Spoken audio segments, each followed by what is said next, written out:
Our next panel is on facial recognition, and our moderator for this panel is Melissa Morges. She is chief of the Forensic Sciences Cold Case Unit at the Manhattan DA's office.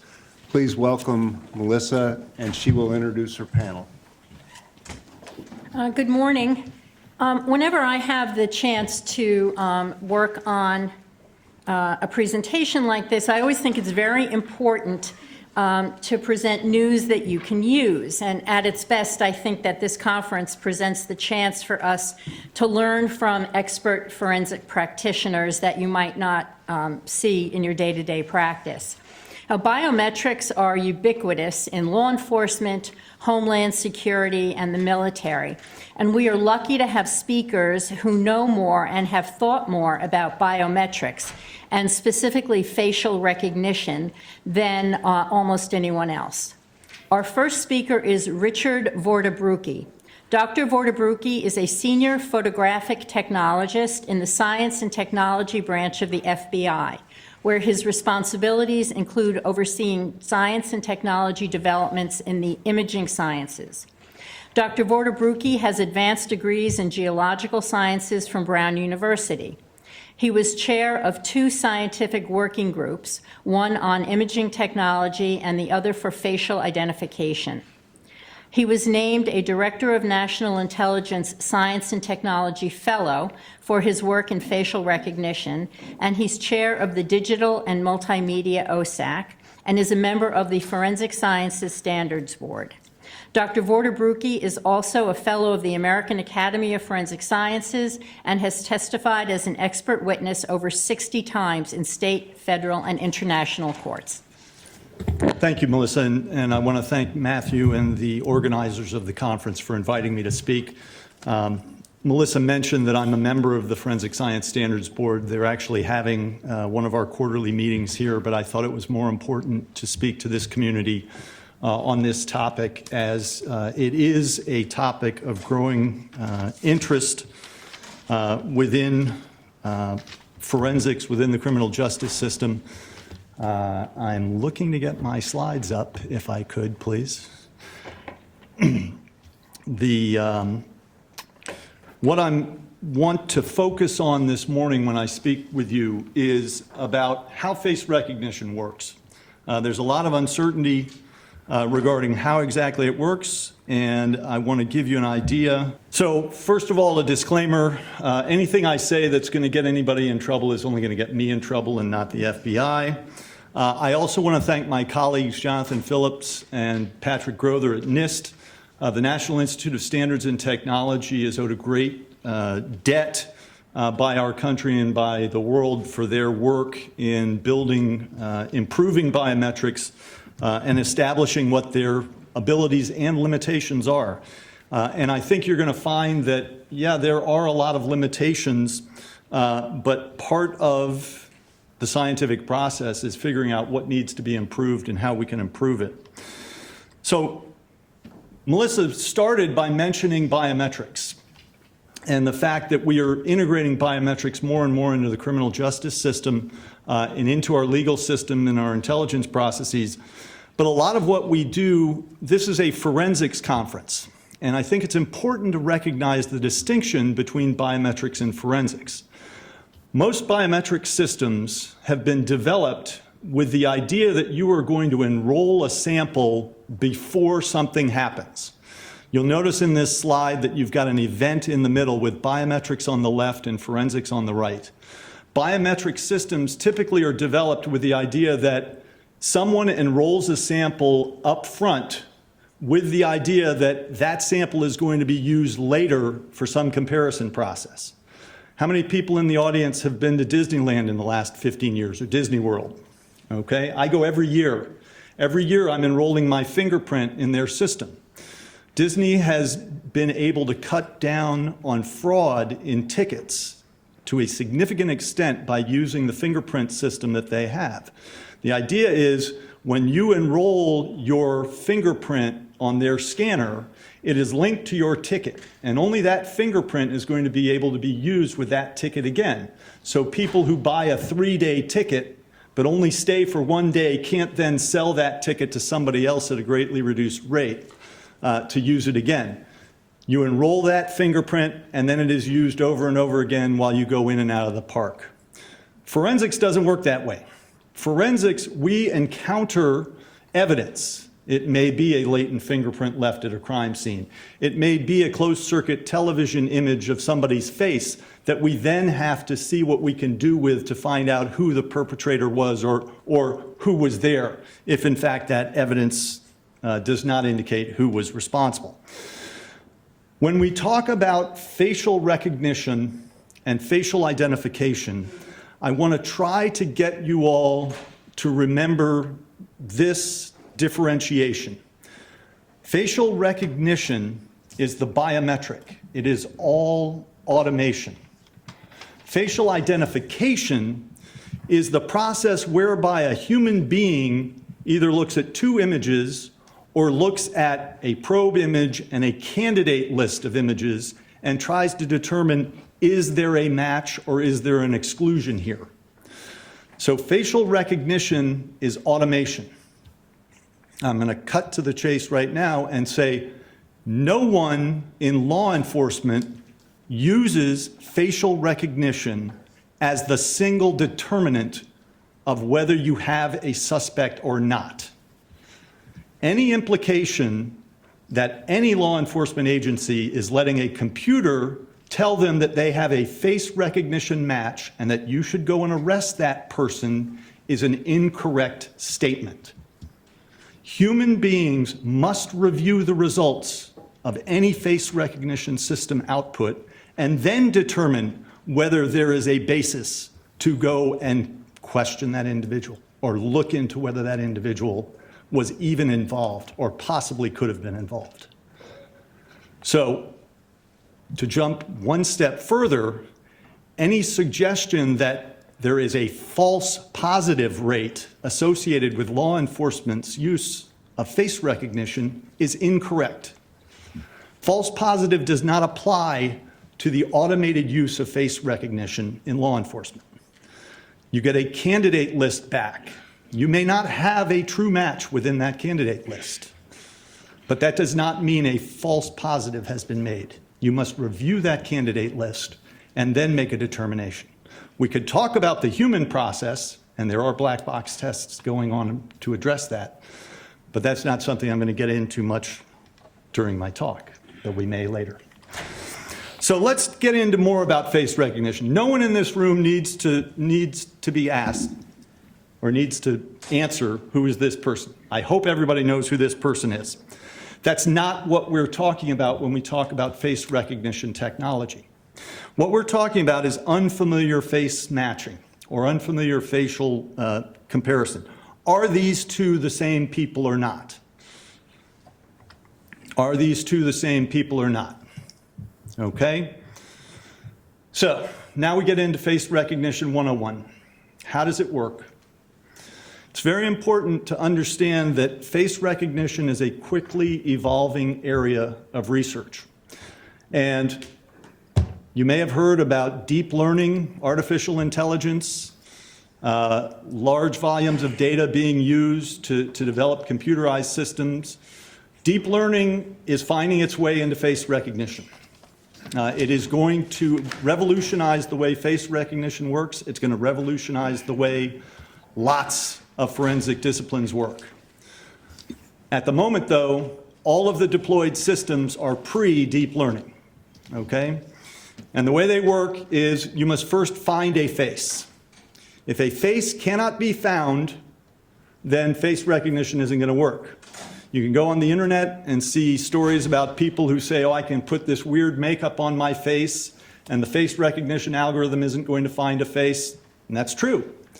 You'll look really funny walking around with camouflage on your face, but a face recognition system won't be able to find you because it can't find your face.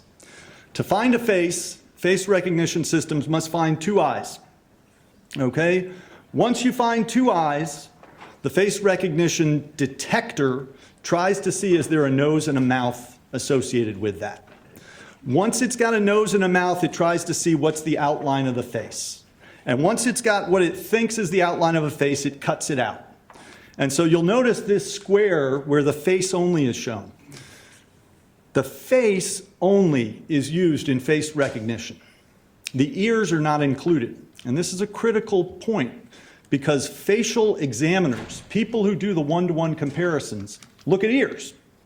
But automated face recognition does not. Face recognition works in a three-step process.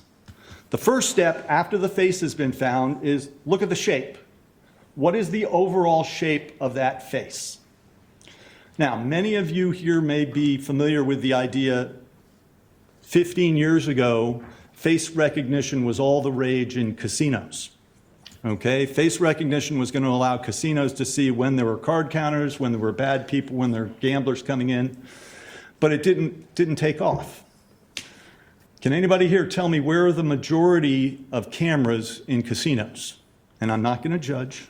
We all have reasons to go into casinos from time to time. In the ceiling, that's right.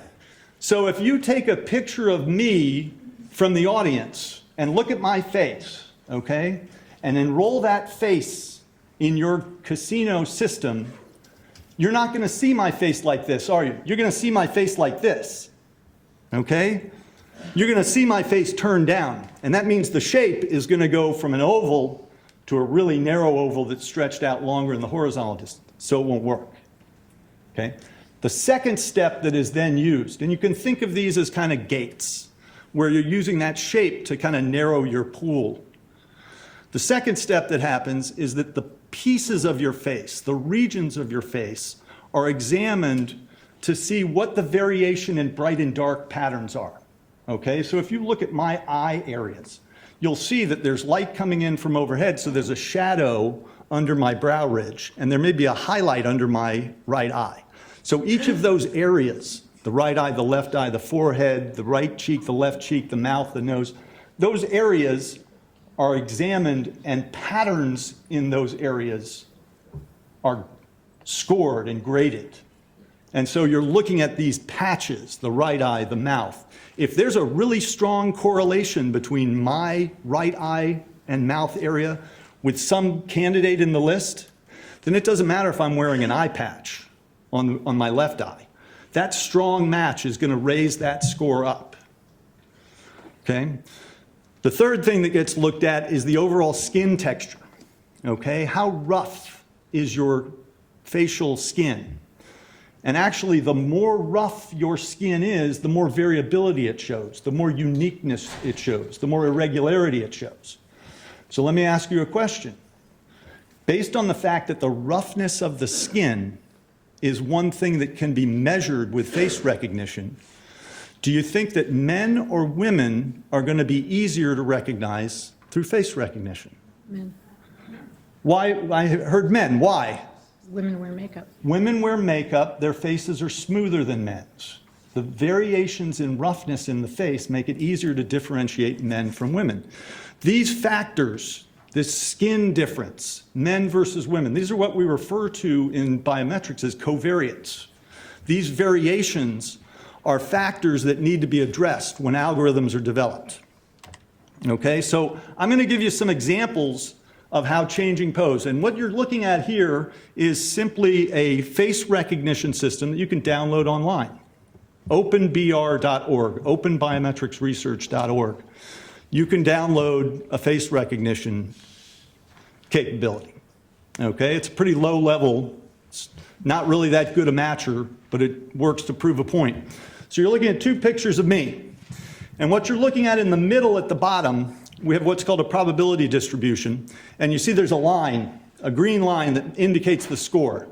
Now don't worry about what the score means, because the scores, there is no consistent scoring system for face recognition algorithms. This particular scoring system goes from about -2 to 7. Okay, but what I want to show you is I'm going to take a picture in the next slide where I've just tilted my head down. And watch what happens to that green line. Okay, 30 seconds apart. And the score changes like that. Now again, this is a poor face matcher, but it proves my point that changing the angle changes the conditions. So match scores, as I said, vary from algorithm to algorithm. There is no scale. And there's no physical meaning to this, okay? What's happening with a biometric face matcher is pattern matching. It's all about, does the pattern of this face match the pattern of that face?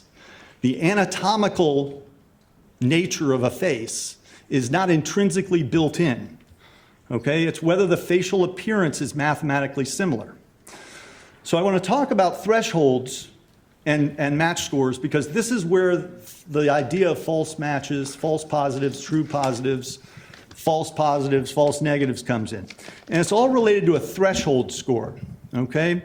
So how do you find a threshold score? How do you determine at this score or above I'm going to declare a match? You do it by you run a lot of true matches and a lot of false matches, and you create what's called a probability distribution. And you examine this distribution of match scores and locate the score, and this is according to the NIST standards for establishing your match score rates, is at what point are your false matches only going to occur one time in 1,000 that you present a pair of false matches, a pair of two images of two different people. Again, this is an open source algorithm. So what you're looking at here in this probability distribution is your scores increase from left to right. The red part of the diagram indicates the scores for all of the false matches, okay? All of the images that are two people that are not the same. The blue indicates the true matches, the true match scores, okay? So every time you have two pictures of the same person, you see these scores. You'll notice there's an overlap, okay? So if I say in this particular distribution that I have 1,000 false match pairs in my red distribution, then the arrow indicates where there's one, the very last score, that is the highest score for a false match. I would then set my threshold above that number. Okay, if I have 1,000 false matches in this probability distribution. If, on the other hand, I have 10,000 false matches in that distribution, and the line on the bottom here, this red line on the bottom, has one person in it at each of those scores, then my threshold score is going to move down. So this is how the people who develop the algorithms determine where they're going to declare a match or a non-match. Because remember, the law enforcement use of face recognition is not necessarily a money-making proposition for most biometric companies. All right? They make their money by selling their systems to commercial industries that want to use face recognition to improve their customer experience. So the Australian Border Agency uses what's called an e-gate or a face gate for people that are coming into the country and have enrolled in their system, where you can walk up off of your plane from overseas, you put your biometrically enabled passport up on a sensor that reads your picture, you look into the camera, you cooperate with the camera, and it then says, is the match score of this live face to that biometrically enabled photo above this match score that I can say, yes, come into this country, you don't have to actually see a border guard to get in. That's a customer service issue they're dealing with. So when we talk about this automated verification and the fact that NIST has done all this testing and shows you results like this, where the multiple biometric evaluation 2010 found that 3 times in 1,000 is all you're going to get your false positive rate, okay? Where 25 years ago, 80% of the time when you said, here are 2 pictures of the same person, 80% of the time when you had the same person, in 1993, the best face recognition in the world was wrong 80% of the time. It would say, not the same person, okay? So now, 3 times out of 1,000, when you present 2 pictures of the same person, the best algorithm on the planet is going to say they are the same person. Now, that is not without its caveats. That is highly cooperative photos. This is passport quality photos that we're talking about, if you compare a passport photo to a passport photo. all right? That doesn't involve the real world like this. We have what's referred to as originally the good, the bad, and the ugly, but the NIST researchers didn't want to insult the Notre Dame students that were part of the project, so now it's good, challenging, and very challenging. 6 pictures of the same person, okay? Different conditions, different covariates. These are the different probability distributions for those different covariates. And let me look. So the pair on the left, remember what I said about looking at patches on the face. Why do you think the images on the left, the 2 images at the far left, are really good for matching? Based on what I have told you about how face recognition works, you should be able to answer this. Yes, sir, in the back. Same lighting, same background? Same lighting. The background is a piece of it, but the fact you'll notice she's got a spot on her nose and a spot on her forehead. Those are the sort of things that when people are going through candidate lists, those may lead you to really home in more quickly on a true match. The people in the middle, the 2 images in the middle, what do you notice that's different? Expression, right? Okay. She's smiling in the bottom. That creates lines. It changes the patches on her face. So she is going to have a different result. The one on the right, totally different lighting, totally different expression. Those cause problems for face recognition, and those create these different probability distributions for these data sets. So when you have the same lighting conditions, you get this nice distribution at the top where it's very well separated. The middle one, it's a little worse. The one on the bottom, it's awful. Okay, you're going to get just as many false matches as you are going to get false positives and true negatives. Okay, you cannot use automatic face recognition to exclude suspects. Please do not engage an expert that tells you their face recognition system has excluded anyone, because there is no face recognition system on the planet that can exclude people. And if there is one and you find it, for God's sake, let me know, because I want to use it too, okay? I want to be able to exclude people, and I do exclude people in my job.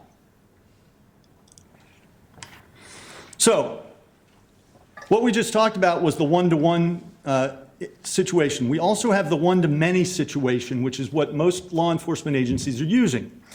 You're generally talking about very large databases, 100,000 people or more, and this is called the identification case sometimes, where you've got a probe image, you don't know who it is, the bank robber, the person who knocked over a bodega. You want to say, who is that person? You're trying to find that probe within your database. And the way this works is you look at what's called closed set identification. This type of testing has been going on, as I say, for 20 years, 25 years. And the idea is, where do we get the rank 1 identification? How often do the best algorithms on the planet return the true match as the #1 scoring candidate? And what you're looking at here is a number of algorithm developers.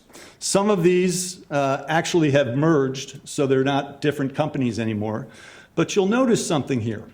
Sagem, L1, NEC, all of them submitted multiple algorithms. Why? Why don't they just have one best algorithm that works? It's because they don't know which one works best for your data. Okay? The way they develop these things is, you can think of this, and this is a very crude way of considering it, but think about a face recognition algorithm as simply being a big box that has 40 switches on it. And you can flip those switches on or off. And with 40 switches, you have 1,600 possible combinations of 40 switches. So the algorithm developers effectively flip those switches all 1,600 ways, throw a lot of data at it, and see which ones work best. And when they identify the 5 or 10 of those switch combinations that work best, they then open up the box and you see that each one of those 40 switches has 40 switches under it, and they start tweaking those. And ultimately, they end up finding that 2 or 3 or 4 different algorithms seem to work best. And when they send them in for testing, they don't know the data that's going to be used for it, so they want to hedge their bets and provide multiple options. So what you then end up getting is the very best algorithm here, which is an NEC Corporation algorithm in 2011, had a score of 92% of the time for a data set of 1.6 million, 92% of the time, they would return the highest score for a true match. When they updated the algorithm in 2014, it got up to 96%. Now, when they tested that against a webcam image against that same data set, okay, not a passport to a passport or a mugshot to a passport, but a webcam image, it dropped to 89%. Okay, so the quality of the data is a significant factor as well. And my time is running out. So testing can be done to determine how often a true match happens within the top 50 candidates. The FBI system uses top 50 candidates, okay? Facial reviewers, examiners, biometric specialists, you're going to hear about from Allison next, will review candidate lists sometimes, or they'll have a one-to-one to look at. And they may not find a candidate, okay? They may not find a possible match. It's not used as a means of positive identification. Now, the process that people use in doing the comparison, and I'm hoping Allison's going to go into this, morphological analysis, is the process that's used. You have a few minutes. I have a few more minutes, okay. So the people that do the comparison analysis look at feature lists like this. And there are standards that apply to this. The Facial Identification Scientific Working Group, one of those scientific working groups that I led, has developed a list, and it's now gone through the OSAC process and is at the ASTM to be identified as a standard feature list to use for the comparison process in the pattern-based evidence. And by the way, a black box test of face comparison has also been done. Alice didn't mention it because it's been on the digital evidence side of the house and the Criminal Justice Information Services side of the house. The testing is done. The report is being written. We don't know the results yet. There was, however, a preliminary test that was done called perceptual expertise of forensic facial examiners. You can look that up online.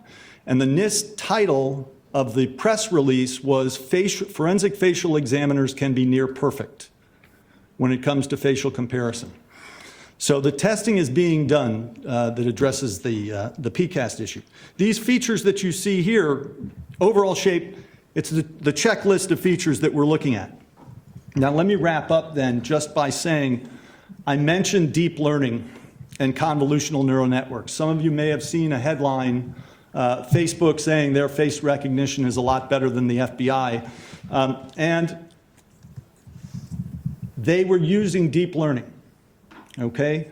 What Facebook does, well, actually, let me step back and say the algorithm developers, when I say they're testing their algorithms and seeing which ones work, they might be lucky if they have 10 or 20 pictures of a single person, okay, to compare, to see the variability in a person's face. And let me just make a note.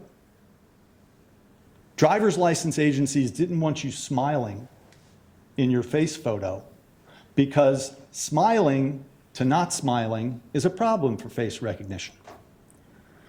Neutral to neutral works good. Smiling to smiling works really good. But how many of us have ever smiled in our DMV? Come on. Okay. Oh, he did. All right. Well, getting your license, you'll smile once, right? But with Facebook having access to all of that social media data that its users upload, they had 1,000 subjects that they used. 4,000 identities. And they downloaded 4 million images of those people and used them to develop their face recognition algorithm. And that deep learning, what that does is that gets you can see 10 different photos of me from a 3/4 angle when I'm smiling, when I'm sad, when I'm not, when I'm shouting, when I'm happy, when I'm angry, okay? With all of that data, it can analyze and predict what the face is going to look like. And that type of analysis is coming to law enforcement and intelligence agencies. It's just taking a little longer. But that's going to be where it's going.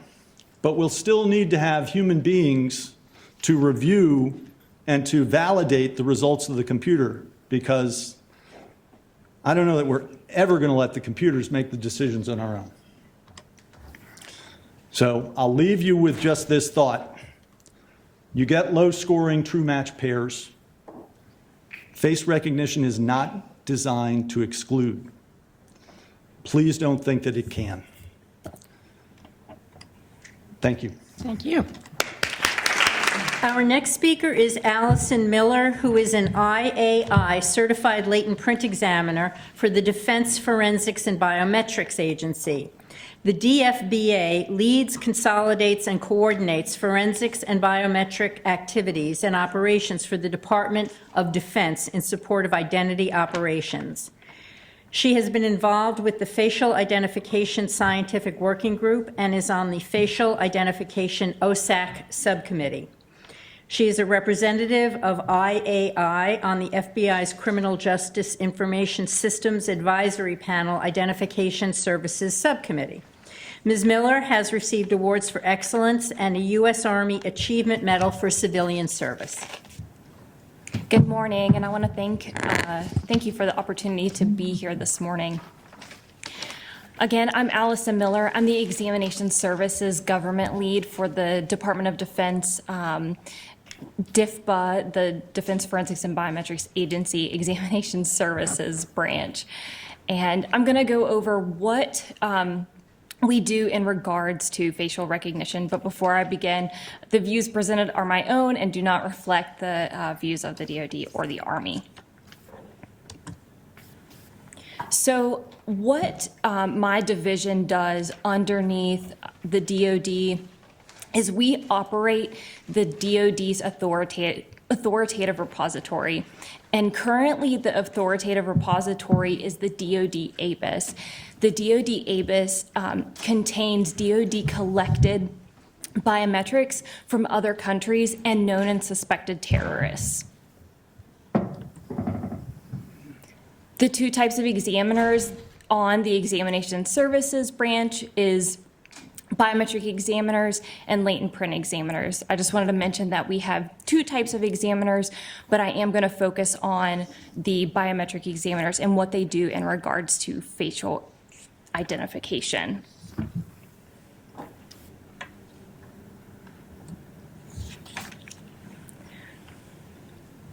So our biometric examiners do a couple different things in regards to facial identification. So we manually process biometric cases that come from theater. When I say theater, the theater of war. And we also conduct yellow resolve comparisons, which are the transactions that the DoD ABIS cannot automatically process. And as Richard mentioned earlier, our examiners also do one-to-one manual comparisons.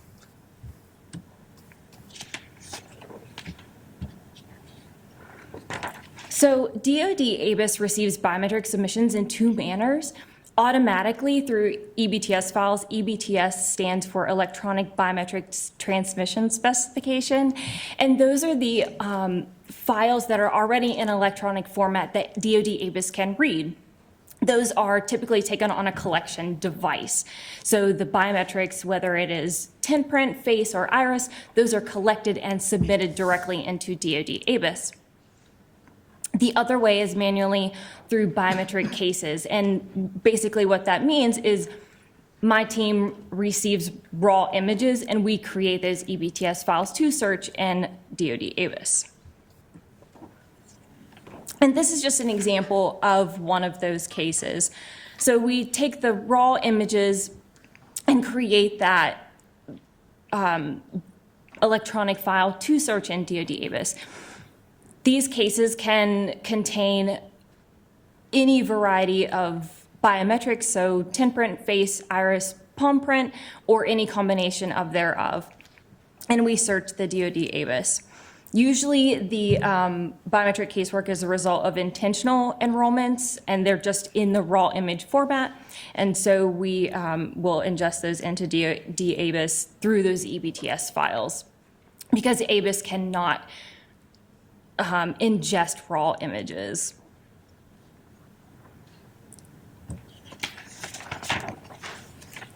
The second part of what our biometric examiners do, regardless of how that file gets into DoD ABIS, whether it's submitted from a collection device or submitted by one of the examiners on our team, ABIS can either make an automatic match or no match, or there's a middle threshold, what we call the yellow resolve.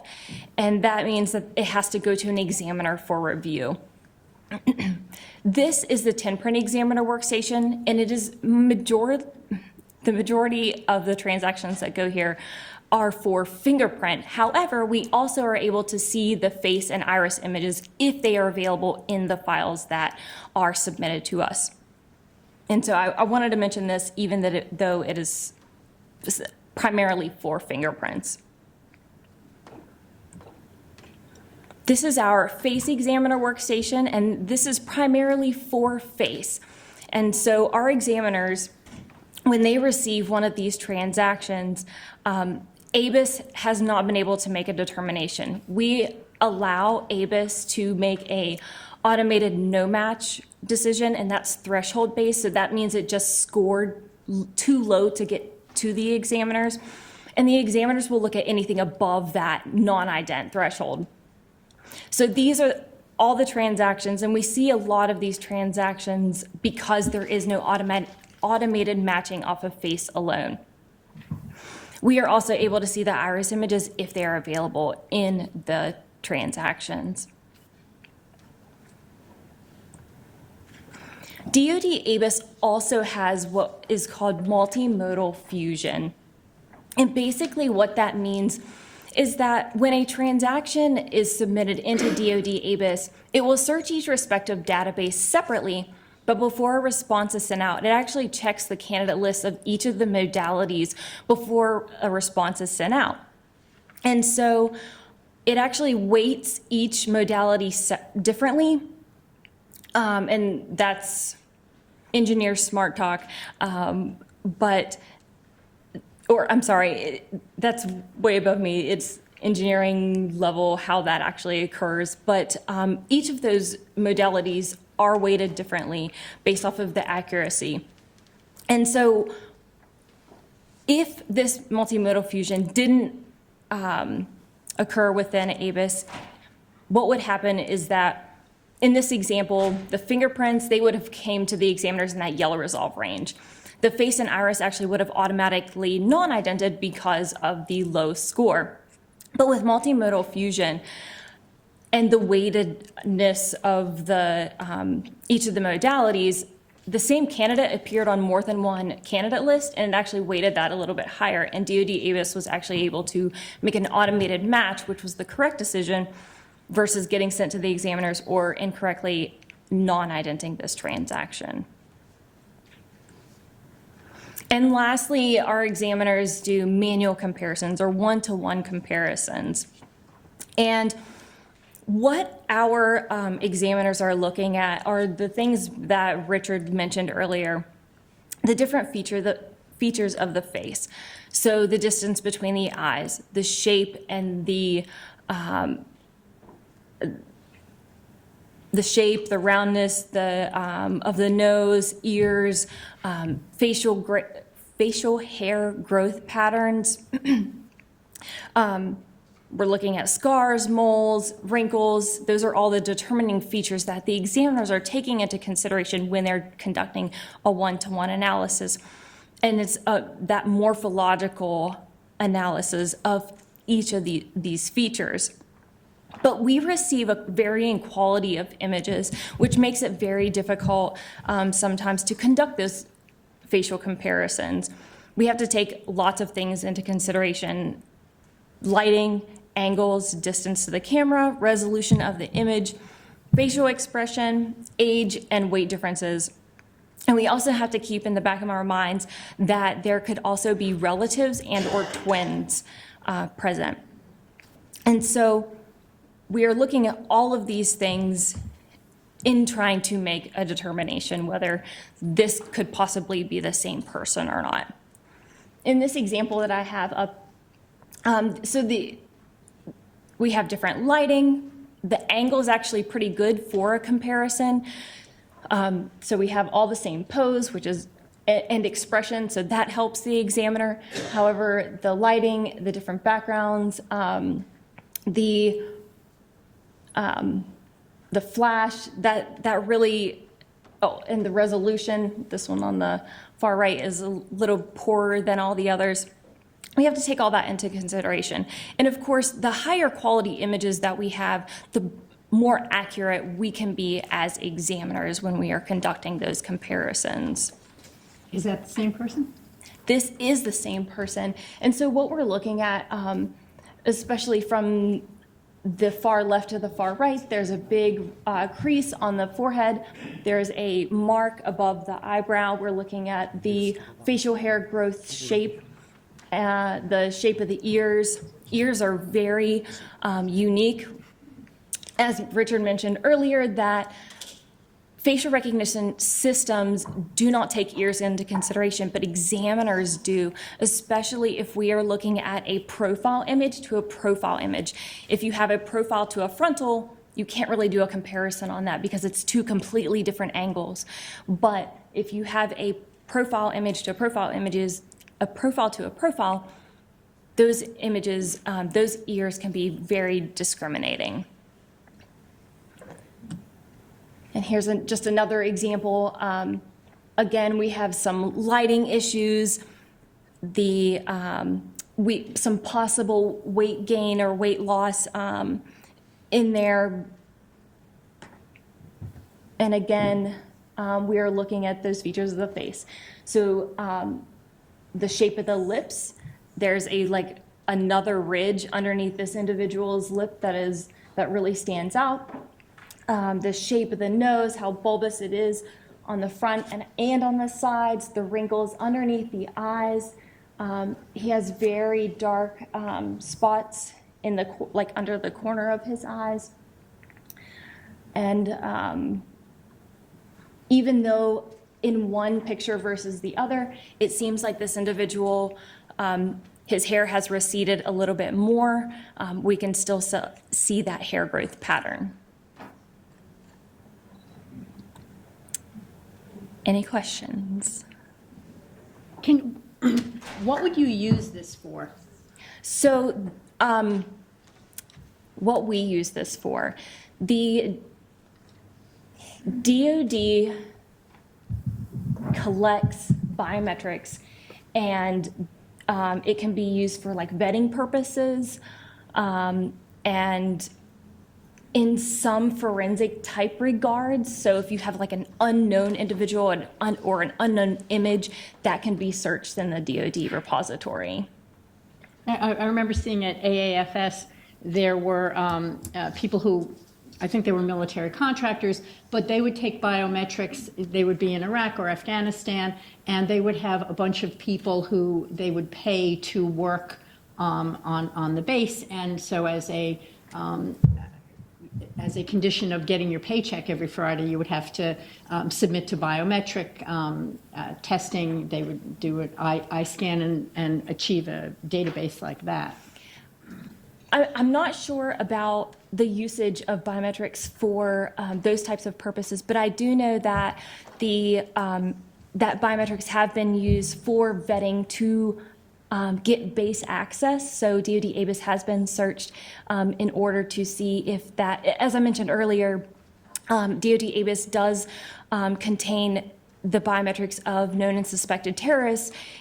Those personnel trying to work on a DoD facility, they can have their biometrics taken and vetted or searched against DoD ABIS to see if that person is a known or suspected terrorist.